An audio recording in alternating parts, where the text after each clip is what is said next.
similar in structure and orbit together to achieve a particular function from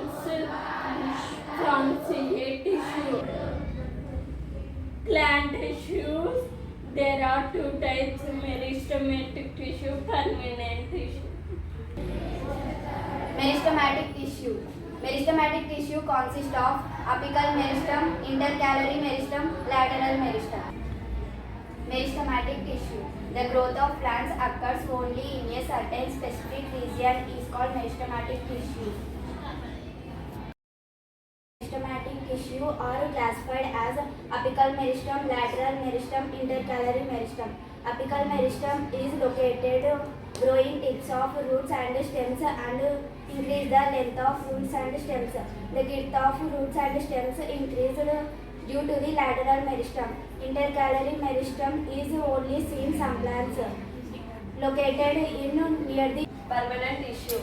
They take up a specific role and lose the ability to divide. As a result, they form a permanent tissue. This process of taking simple permanent tissue, shape, size and function is called differentiation.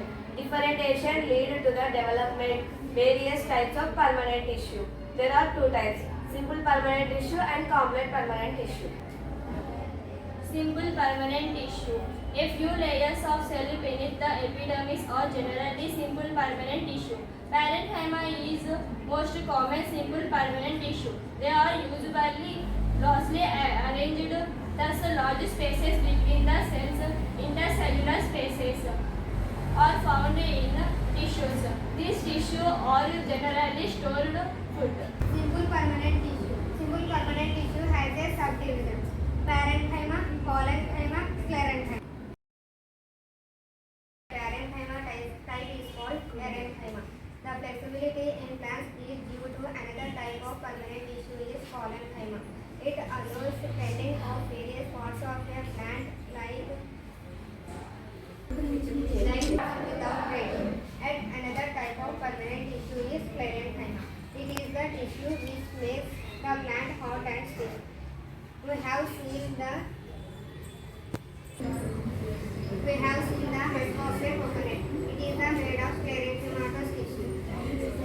Epidermis, the outermost layer of cells called epidermis. It protects all parts of the plant. Epidermal cells are the aerial parts of the plant, often a secret waxy water-resistant layer on their outer surface. Epidermis tissue forms a continuous layer without intercellular spaces. Stomata. We can observe small pores here and there in the epidermis of the leaf. These pores are called stomata.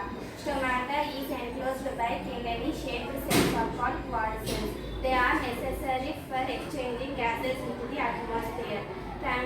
Transpiration takes place through the stomata. Complex permanent tissue. The different types of tissues we are discussed until now we are made of one type of cells when looking like each other. Such tissues are simple permanent tissue. Yet another type of tissues are permanent tissue or complex tissue. Complex tissues are made of one type of cells. All these cells perform a coordinate to common functions. Xylem and phloem are the main examples of complex tissue. They are both of tissues and coordinate vascular bundles. Vascular bundle. Then we see different types of cells in the vascular bundle. Xylem and phloem. Xylem consists of reticulate vessels, xylem parenchyma and the xylem fibers. Reticules and vessels are thick walls and many dead cells when matured. This allows them to transport water and minerals. Vertically, the parenchyma stores food. Phloem is made up of 5 types of cells: sieve cells, sieve tubes, companion cells, phloem parenchyma and the phloem fibers. Phloem transports food from leaves to other parts of the plant.